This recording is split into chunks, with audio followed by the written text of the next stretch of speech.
Hey. Ah, this one. You see, welcome. Now it's waving this ugly color because it's not pink one, and it's not funny because not music, but soon will be fun. I will change it. Okay, perfect.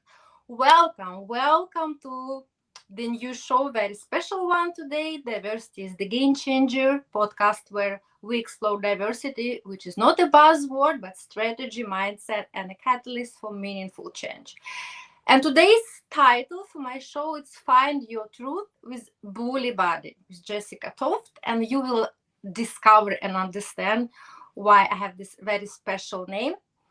Um, Here we explore how diverse perspectives, lived experience, inclusive systems reshape leadership, innovation, education, and of course, the way we live, think, breathe, everything. And today I'm more than honored and thrilled to welcome a very special guest, a truly visionary leader, ethical innovator, educator, and advocate for neurodiversity inclusion. Ooh, this is really my jam. Welcome. Please help me to welcome Jessica Toft, and or how you pronounce and also present yourself, Jess. So should I call you just Jess, and you can call me Val? That sounds great. Yes, amazing. Welcome to the show. Thank you so much for being and joining us today. Thank you. I'm excited to be here. So our guest is someone who defines success not by profit, but by systemic peace, both internal peace, when we know that it's so important to be at peace with ourselves, and external peace, of course, creating this peace further with others. So this philosophy is the backbone of work and leadership. And I'm truly honored, as I have already said, because Jess is the founder of Bully Body EI. It's a groundbreaking platform designed to foster positive interactions, empower neurodivergent individuals, and equip people with tools to navigate conflict with empathy, clarity, and confidence. And of course, you will be elaborating and presenting much more. I just want to touch very briefly. Expanding this mission even further, now you are working with Body Verse is a collaborative digital ecosystem focused on emotional well-being, inclusion, and genuine human connections. A lot of accomplishments, accolade through your. Actually, you look very, very young. I don't understand how you could achieve all this, which is in your profile. We should use the whole show just to say how much you've been done, and I'm so grateful you and you're doing that. Thank you. So, Jess is also the author of the new launch book, The End of Anger, which we'll be talking about a bold and timed exploration of the ethical action, inclusion, how we can move beyond fear-based system toward peace-driven. And the most important that at the heart of everything Jess is doing is one powerful mission to create spaces, both digital, educational, social, where every individual, especially neurodiverse minds like myself, feel safe, understood, valued, and empowered to thrive. So welcome, Ikian. Thank you so much for your giving the most precious commodity you can give. It's your time, your full focus and presence.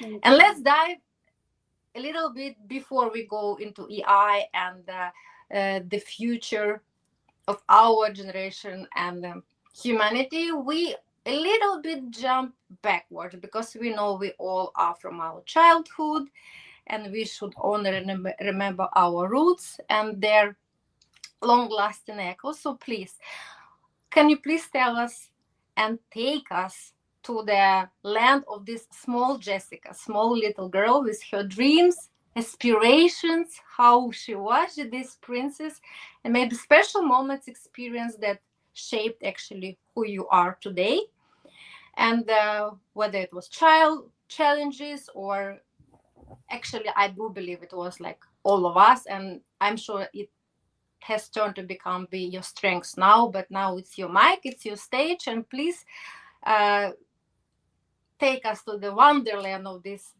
little Jessica princess. Oh, Or she was a warrior, or both. thank you, Val. I mean, it's not really that wild. I grew up an only child.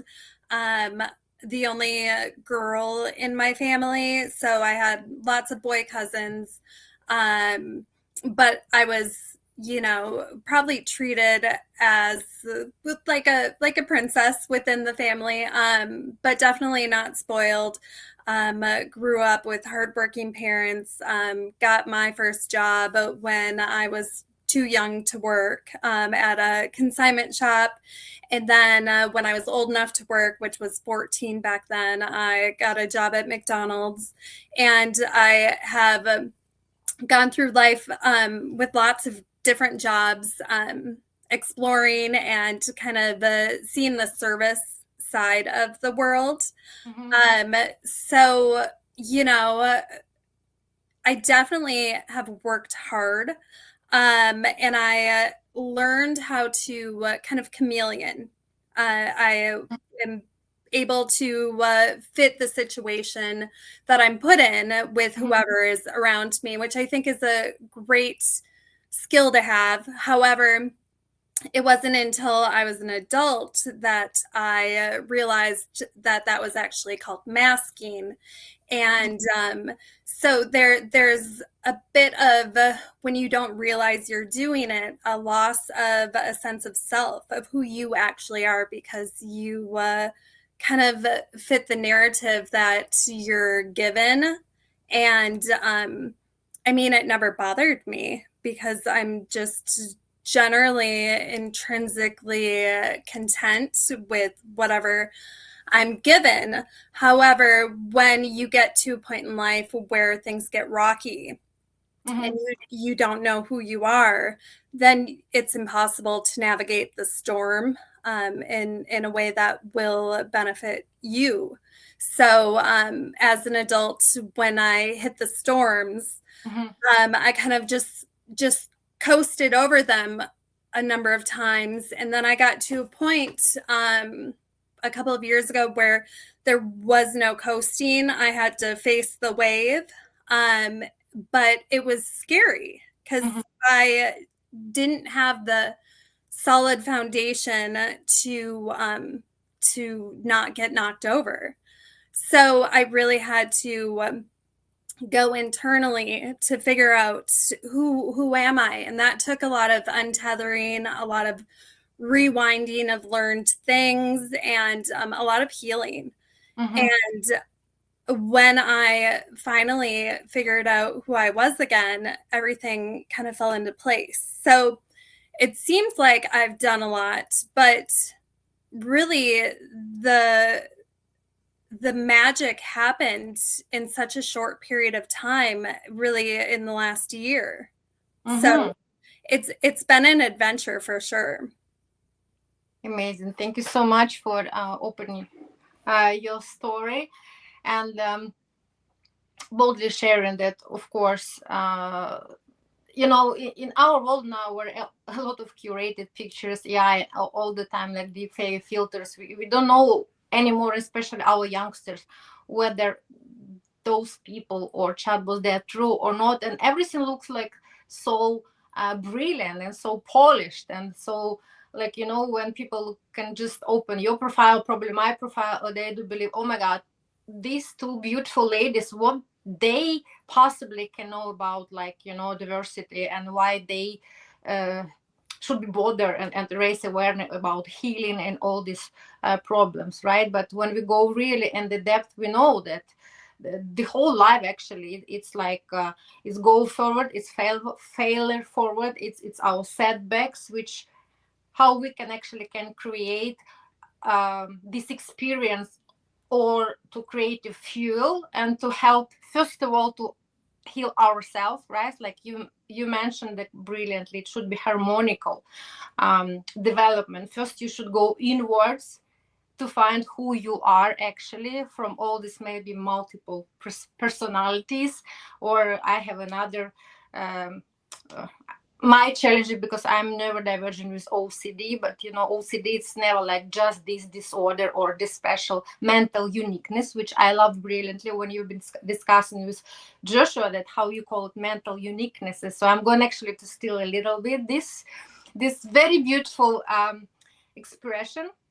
So thank you so much. Then we can actually go further, because you said it has happened a lot, especially lately. And I know you launched your book 24th of November, right? It was, and you have uh, invented, I think it's brilliant, bully body. I believe everybody need that. I was bullied so much when I made in Soviet. I had like really terrific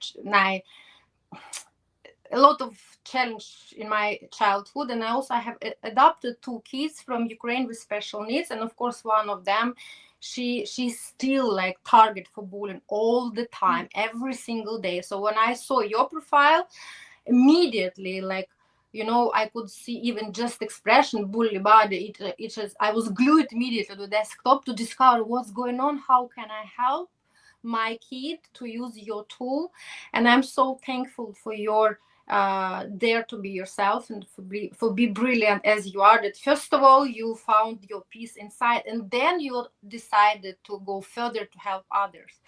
So uh, I could take a little bit from your website about bully body and what it said on this website.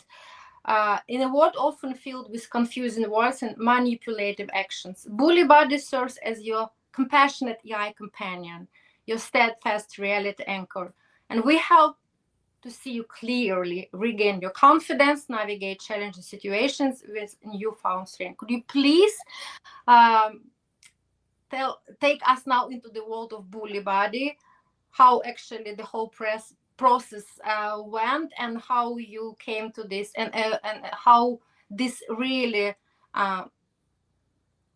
so useful technology can be used, amplified in today's life, and whether we can actually start to use it just right now, just today, and how it actually can be used, that I can spread the message and we can spread the message together. Thank you. Yeah. So, Bully Buddy really stemmed from the experience my daughter went through a couple of years ago in school, being bullied. She would come home and tell me her perspective of what was going on, and the school did not see that perspective as she did. So navigating that in the challenge of trying to communicate and articulate what she was experiencing to people that didn't understand neurodiversity was heartbreaking.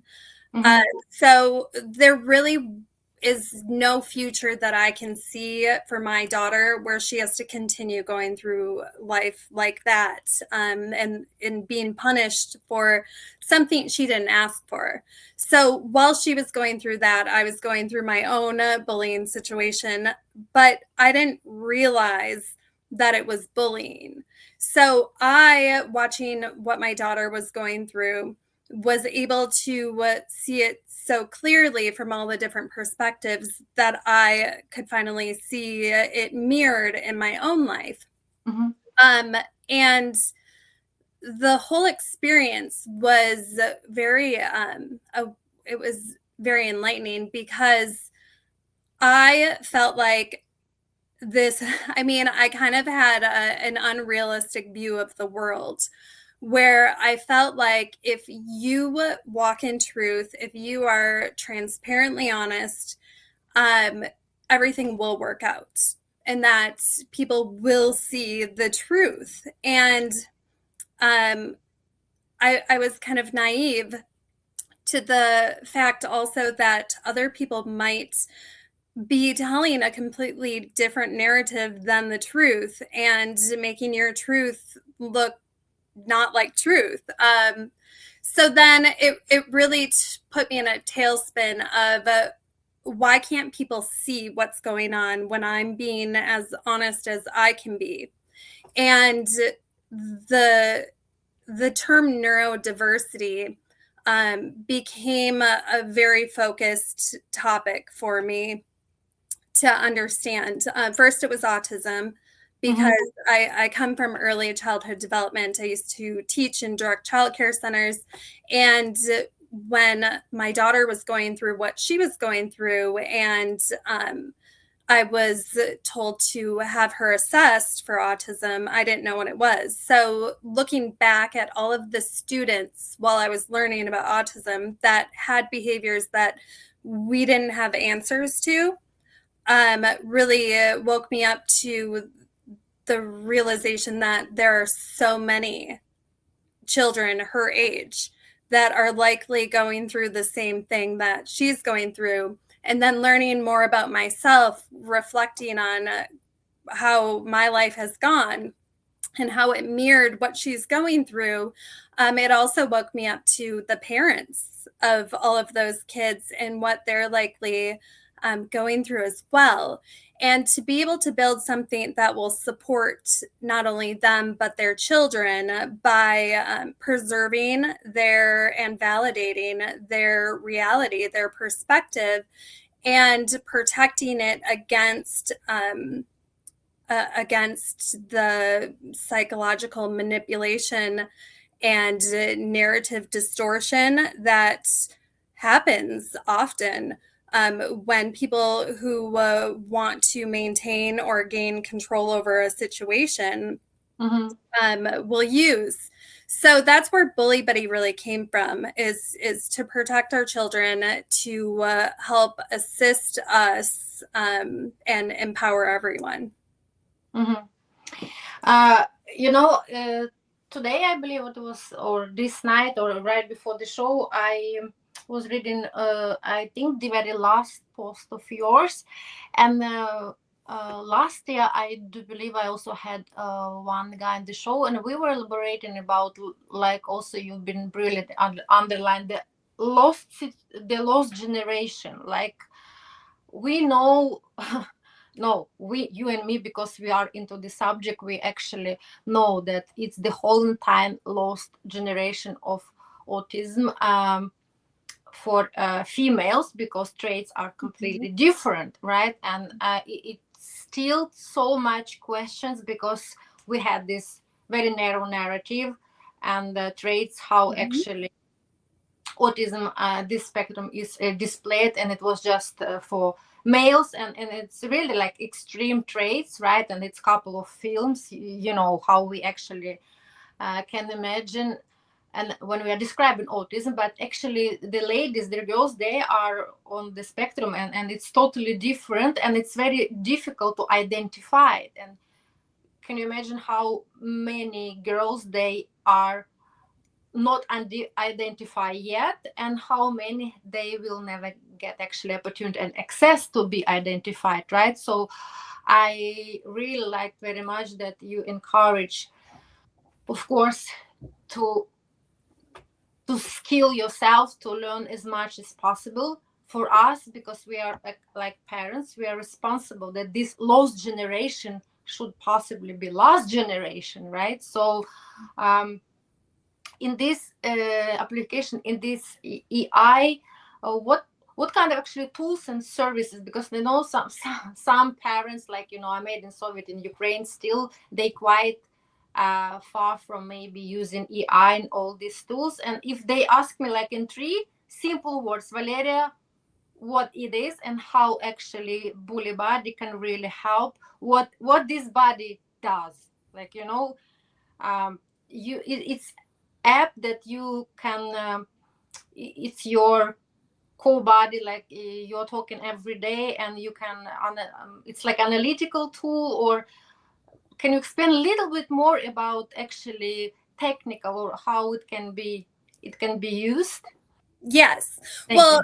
so first of all, no, it's so essential that our generation learns who we are, because our children will only become what they see as possible.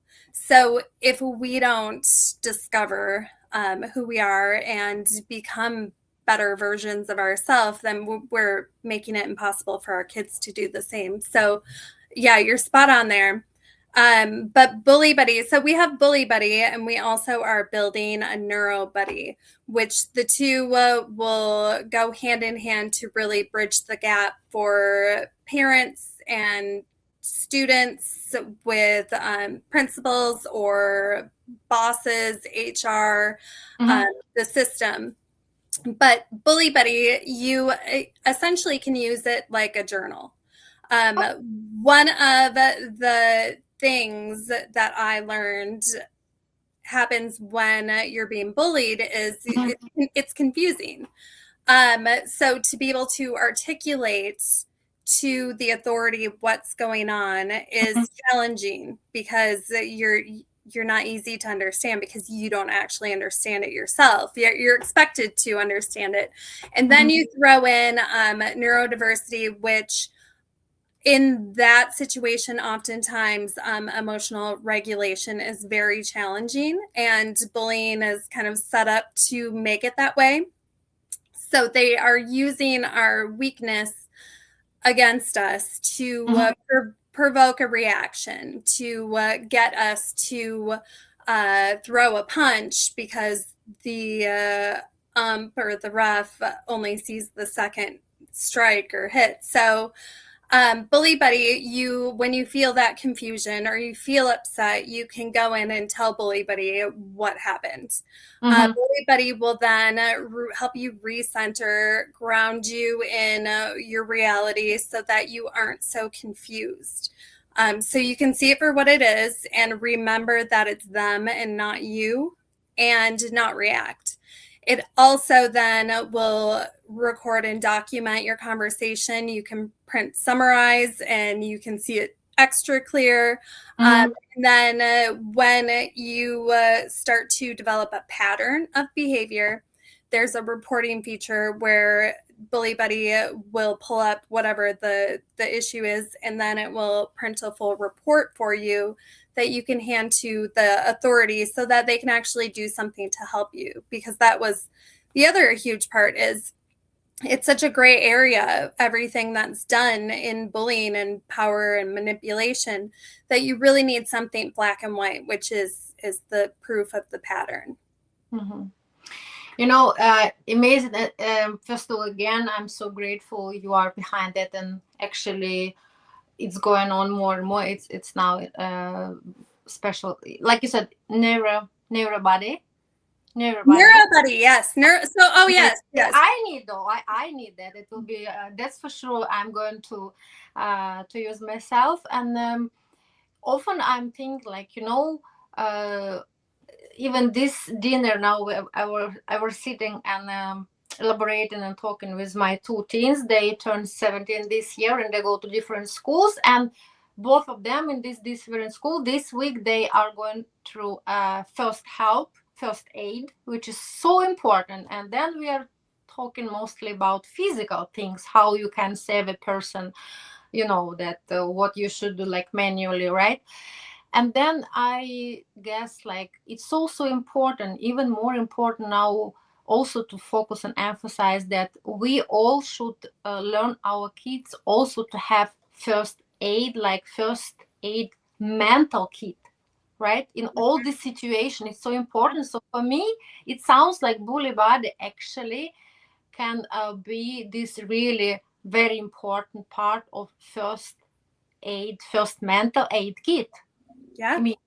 So I think it's a brilliant, and we have to implement it more and more, not just about body, but really, actually, we are all starts from our mindset and how we thinking and perceive the situation, right? Then actually our body send the signal, anxiety and breathing and everything. But we have to really to deliver first mental aid kit, and I think Bully Buddy, it's amazing example to be that, right? Yes, thank you. Yeah, psychological safety, I think, is what we're going to see more of in the future, especially with the digital spaces. I think that it'll definitely be something more talked about. Yes, absolutely. If you just talk a little bit, we touch on, because the title diversity is the game changer of the podcast, and usually people still like refer the rest, like when I'm talking about diversity, it's like culture, ethnical and gender diversity, and of course this is also a very important topic, but my really passionate domain is neurodiversity, because I'm neurodivergent myself, and two of my kids, I think, but especially one, and more kids we know Generation Z, like now they report like every fifth, but I think it's much more like you and me. We said that it just identified, how many not identified, and we even don't know how to identify, right? Uh, but in general, in your personal opinion, in your personal life and career, the importance of diversity of thoughts and approaches, what kind of role it has played and plays still to be different? Especially, I know in the US, since last year, it was really backlash and a lot of talk just to pronounce DEI. And we are not talking about these labels now, but just diversity of thoughts and approaches, how actually you've been, yes, approaching diversity, Yeah. your personal life and career and your leadership styles. Right. Well, so diversity is essential when it comes to all diversity, but for neurodiversity, I mean, if you look at the times that we're in right now, it's not. It could be better. And the only way to change the trajectory of where we're going is to do it differently. And so we need the people that think differently to get there, which is all the neurodiverse individuals out there who half of them don't know they are. So like NeuroBuddy is to educate people on what neurodiversity is, because like I said, I didn't know about autism back when my daughter was diagnosed, and I didn't know about it before when I was teaching. So I am very empathetic to the system that doesn't understand it. But we can change it now. I think AI is enabling so many different playing fields to be level with the other ones. And I think once we are able to cultivate a culture that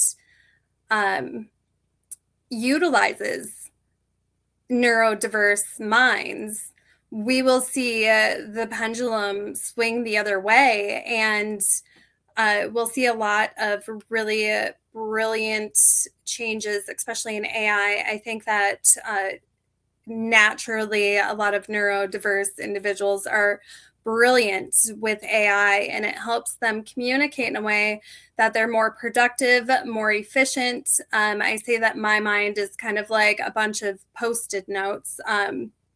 And AI, you don't need this curated, perfect straight line of a story.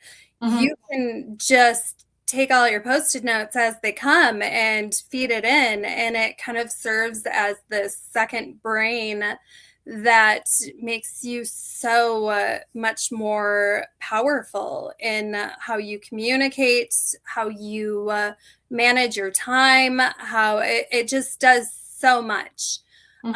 So I've seen in my own life my abilities to communicate with the outside world enhanced significantly with AI, but also my own mind to be able to just talk to an unbiased source and gain perspective and learn about me, learn about what other people are going through has been just life-changing. Thank you so much. I really do appreciate everything what you are sharing with us. And now also you're working together with Glee Labs, right? This is a special ecosystem. Can you tell a little bit about what they are doing? And actually, my question is as well, now you're going to implement or to be in contact with schools, or how you're going to actually, what is the plan to spread this system, and the languages will be, the plan is like BullyBuddy will be accessible on different languages, right?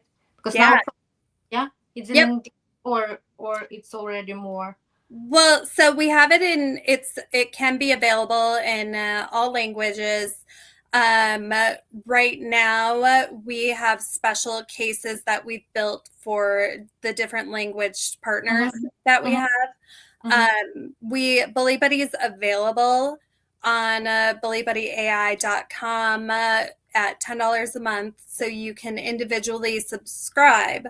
But the big vision is to also plant into systems, so like school systems to different corporations. We're starting with the Boys and Girls Club in Schenectady, New York. For our pilot project. We've been working with them for a few months now, and they have a new neurodiverse program that they have just begun.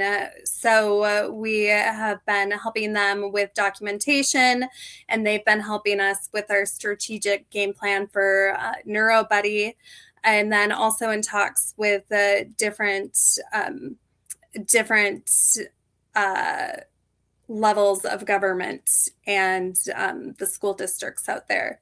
So that's the starting point. And then eventually to be able to build specifically for different schools, different legal entities, to build them their own system they can provide as a service to their clients. Amazing. What came to my mind immediately, that probably I could be helpful possibly as well, because I'm in direct contact with Professor Dr. Lawrence Fung. It started also the same story maybe for all of us other. It's our personal experience or our kids or somebody who are in our close people. So he gained a lot of interest about autism because his son was autistic, and now he is in charge of everything about neurodiversity, and it's huge neurodiversity faculty which is growing up so quickly at Stanford. And this year, 15, 16, 17 September, it was the third Global Neurodiversity Summit in Stanford. And I was participating there, and we had meeting with professor, and one part of my PhD also is part with them. So it was presented a lot of projects there. So if you wish, we can talk after that. I can actually introduce directly to him everything what they are doing, because they do a lot of these special programs now at Stanford, because like I said, his son was and still autistic, and it started from there that he started like study, and now he is professing about neurodiversity and everything. I think the last major thing which probably has happening worldwide is actually go to this summit, and now they really try new tools, and especially with EI. So I think that it will be brilliant for you to get in touch with him directly, and you can see what maybe they would like also to take it like pilot project. Yeah, thank you. So we can do that after. Now I would like to take a little bit attention about your book. Especially, I love the play of the words, because you say the book calls The End of the Danger, and it's the secret that changed my life forever. You are citing that. Or I could take from, again, your homepage, how one girl's secret facts change the game forever. And because my podcast Diversity is game changer, and your book also, it's game changer for you. It has become, right? And you said it's addresses, it's not just a book but a companion workbook where you are delivering essential 3-step resource for parents and educators to proactively address bullying, nurture self-advocacy, and build truly inclusive environments where every child is seen and heard. Can you please tell us, first of all, about these secret facts that change your life, and the title, The End of the Danger? Can you open us the secrets, what kind of danger you are referring to, and the secrets, how you actually could really eliminate this danger? Thank you. Well, so, I mean, there's two meanings behind it. One is the actual game that started this all was called danger. Uh-huh. So what my daughter was going through in second grade, she was going out to the playground and they were playing a game called Danger. And one person was always danger instead of everybody taking turns. And that one person was my daughter.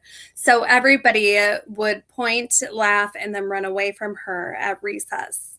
And she didn't understand that the game wasn't actually a game. She just wanted to not always be danger, and she wanted to continue to play with these students. And the advocacy that went into trying to keep all of the documentation in one spot, being neurodivergent when you're overwhelmed, when you see your child going through pain and you're unable to do anything to make it stop. And you know that they are at an unfair advantage, that they're vulnerable, that this is probably going to negatively affect their mental health and cause trauma. It was probably the hardest year of my life, while also going through my own bullying. And then the school, I learned what gaslighting was that year. And it was a very challenging thing how to learn it. But essentially, when somebody manipulates reality for so long and so many times, you start to really doubt yourself, and you doubt if what you're saying, doing, thinking is what's actually going on. You're at the risk of going crazy. And going through that, while watching her go through a different form of manipulation, really got me focused on ensuring that she didn't have that damage, that we could do something to prevent it from happening in the future. So the title of the book is actually The Game, but it's to save our mental health, because our mental health is what guides everything we do, from what we eat to how we communicate to everything. So I think it's essential, and we're going to be in great danger if we don't. So keeping the facts straight in a way that can be understood by others and show a pattern is going to be the secrets needed. Yes, interesting. That's why I'm encouraging all of you, my beautiful audience, to go and check up the homepage of JESS, and of course go to Bully Body and to read about these books. And actually, I have discovered that there outside not that many people that actually are aware with this term neurodiversity. Okay, so many words. Last year, I was actually, after one of the severe episodes of OCD, I was put in mental institution. It was very much what's going on before that. It's because I'm Ukrainian. It was war in my country. It's a lot what's happened, and I believed I was strong, resilient enough to hold all of this adversity on my shoulder. But one day I understood it was enough, and I was brave, not weak, brave enough to drive to the special center and said, I need help. I really need therapy. I need help. I need techniques. I need to take control over my life, because everything was going on in my head with intrusive thoughts. It's really scary, and I want to be responsible and as soon as possible healthy mother for my kids. That's why I'm here. So, and it's actually also the very beginning of my story, how I started my podcast, which I sometimes call Pishcast, because my very first episode, I was in pajama. I was in mental institution in pajama. Yeah. And, oh yes, and when I'm talking so boldly, honestly, with people, and when I'm having my keynote, sometimes seminars, and there are two pictures sometimes when I start seminars. The first one, like, girl in pajama in mental institution, and just 6 months later the same girl in the gown on the red carpet on Cannes Festival. And I said, it's the same girl, and it's me. It's still me. And yes, we are vulnerable, we are authentical, we are people, and it's okay not to be okay. And you should share it boldly. And if you can, it's my opinion, by being a role model, by sharing your story to help other people, that there are still a lot of phases in your life, and it's never late to start over again. And it's okay to have also special conditions, and our brains are so different. And brain is actually the most difficult organ in our body. And I'm teaching my kids why it should not be ashamed to break the arm, but everybody then can watch it and kind of at least feel like, compassion to you. But if your brain is suffering now, it's the same organ, it's actually most difficult one and undiscovered. So why we should be ashamed of that? We should not be, right? Right. So my advocacy, and my kids, they knew that I was in mental institution, and I explained, I was talking to them every single day. And now they also actually take it as a very brave step, because it's a lot of, there are so many ways to, to hide from the truth, to drink, to party, but everything's not sustainable. It just for very short period of time, right? But then it's actually backlash even worse, because when we start this podcast, like, you believe in this harmonical piece. First of all, anytime you should go and come into yourself. You should go, you will always come back, right, to yourself, and you should define who you are and what's going on actually inside. So so that's why I learned just last year, all of a sudden, this term coined by Judy Singer in Australia, neurodiversity. It was my salvation, because all the life since I was diagnosed with OCD 15 years ago, I believed I was broken, not good enough. I was all of kinds of words, which of course so depressive, and of course and neurodiversity, it was like, it was kind of salvation for me, that, oh my God, of course, biodiversity we embrace. Why we are not actually understanding that neurodiversity as valuable as biodiversity, right? Right. Yeah. No, it's magical to have things make sense, and to not, I mean, when the answer feels like it can only be you that is the problem, it's a hard thing to live with, and impossible to live to your full potential, let alone be healthy mentally. So once I learned about neurodiversity and got to know myself more, and was able to kind of tie those threads together in a way that made sense, I had so much more peace around everything. And to talk about things like autism, where there's so much stigma, and mental health, where there's so much stigma, is, I mean, you have to be very strong to be able to do that, because you're bringing all that stigma like your direction. But it's the only way to get rid of it, is the more people that talk about it openly, and work through it and get through it stronger on the other side, to show that it can be done, and that you are not the stigma, is what we need to do. Maybe, I don't know.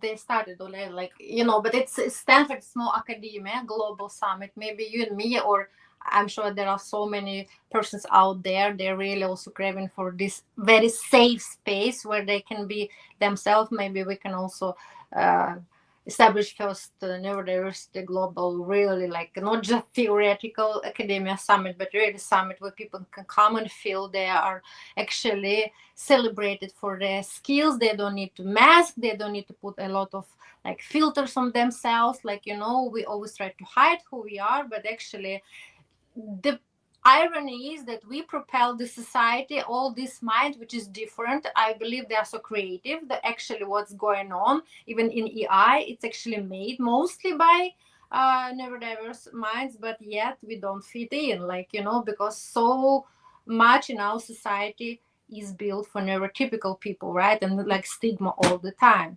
Yeah. So yeah, exactly. So thank you again so much for your advocacy.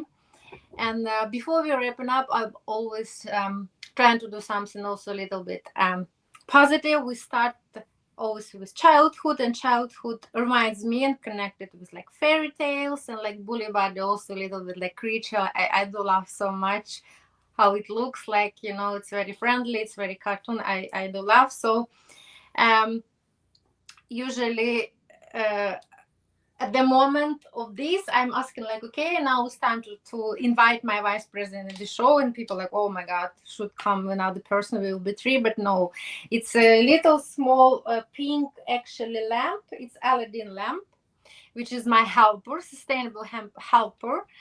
And I'm joking that this vice president can never shout on me and get decision against me, but she really wants to help to make so many wishes of my honorable guests. So if we can just imagine, now we have this small, because she's in Paris now, she's a fancy girl, she's in Paris too. I need to pick up. I bought her last year in Morocco, very beautiful. So usually my last question, actually, after the episode, that we have touched a lot of different subjects, deep. But if we do believe like magic, and we have to really happens, and we are creating magic by ourselves, and Bully Body one of the example. Yes. So if I'm asking the wish that you actually would like to make for this Aladdin lamp, exactly right now, what's coming in your mind with this state of your soul, your energy frequency, exactly right now, what, unfortunately, it cannot be three wishes like Aladdin, but one wish I can promise. Oh, well, I mean, I feel like it's the obvious one, but that Bully Buddy will be everywhere, in the school systems, in the workplaces, in the court system, in the public safety system, along with NeuroBuddy, to really protect and to empower and to educate people on neurodiversity and to remove the stigma from it all. Mm-hmm. Perfect. I do love that so much. Of course, I'm joining with all my molecules and atoms, because that's obviously what we need everybody. Because you see, statistically, it's like the fifth person. So it means that we, through our lives, we are interaction. We are in interaction with neurodiverse people all the time. We just don't know about that, right? Yeah. It's so important. Like I said, first mental aid kit. We should. Yeah. That can be our I mission. love it. Mm-hmm. So Jess, thank you so much for again you being you, and because we know everything starts from actually our personal stories, our personal experience, and how we can turn them off. Some people really choose the path to sit and cherish self-pity projects little bit too long, and some people, they really turn on the adversity into creative fuel, like you, and help them first themselves, and then actually even further they make impact and add values to so many people. So I'm so grateful that you are doing this. If you have any last comments and any last wishes, of course, Mike is yours, stage is yours. And yeah. Yeah, no, well, just thank you so much for having me. Also, thank you for your leadership, Val, for speaking up and being another face to empower other people to feel safe enough to be themselves. And then if I'm going to throw some other wishes in there, just everybody go buy my book. It's a children's book with the educational resource and the journal. So it's not just for kids. It works for all ages, all situations where bullying, manipulation, all of that takes place. So do that, and go get a Bully Buddy membership for $10 a month, and join us with I'm encouraging from the very capital letter, and actually I'm going to, of course, address and give and present links on all of the posts, because we are going to post on Instagram, YouTube, and LinkedIn, all the platforms, and then I'm going to uh, uh, give all this information and links to Bully Body and to your book, in all the information that people can get access easily. And of course, please welcome, if you have any questions, maybe it was about everything what we are discussing today, and about you are always more than welcome to reach out to me, and or to reach out to Jess, or through me, or directly. I will provide all the information. So thank you again. This conversation again reminds us that diversity, it's brilliant how you say also, it's not last post, but maybe one of your posts, that you've been actually believing that the skill and talent to fit in, it's so brilliant that you can be like chameleon. But again and again, we understand it's the time when you can actually step in and understand who you are, because that's not correct that we can be chameleons all the time and just try to mask, right? So diversity is actually, it's about to step in and dare to be diverse, to take really, this wheel, and understand, no, I'm not passenger in everybody's car, I'm actually driving my own car, and it's okay if it's pink, if it's butterflies, it's myself. I had those cars actually. So diversity, it's about embracing difference anchored in respectful contrasts, not contract, but also contrast. So, and yes, when we honor these differences and embrace different ways of thinking, we uplift neurodiverse voices. We don't just build better system, we build a more peaceful world. So Jess, thank you so much for your work, for your voice, that show us that inclusion, it's not a trend, it's responsibility and profound opportunity. So thank you for joining us. And I wish, of course, that all your projects come through, and everybody should be also thriving and should be also in this mental aid kit. And let's do it. From my side, I'm going to, if you anytime need any kind of help and assistance, and we already discussed on the during this show, so I will be more than happy to be on the mission. Thank you, Val. I appreciate you. Mm-hmm. Thank you so much, and I wish you success with this journey for your daughter. With you told me that she's going to a special trip, and you're going to accompany her, right? Was it so? What's that? You said that your daughter, she's going to have a travel or trip or journey, and you're going to. No, okay. Anyway, all the projects, your projects, your family, and your daughter, say hello to her, because she has inspired a lot what you have been doing. Yeah. Right? Yes. Okay. Thank yes. you. All the blessing and good energy to you from here, from Norway. Likewise. Bye. Thank you. Thank you. Bye.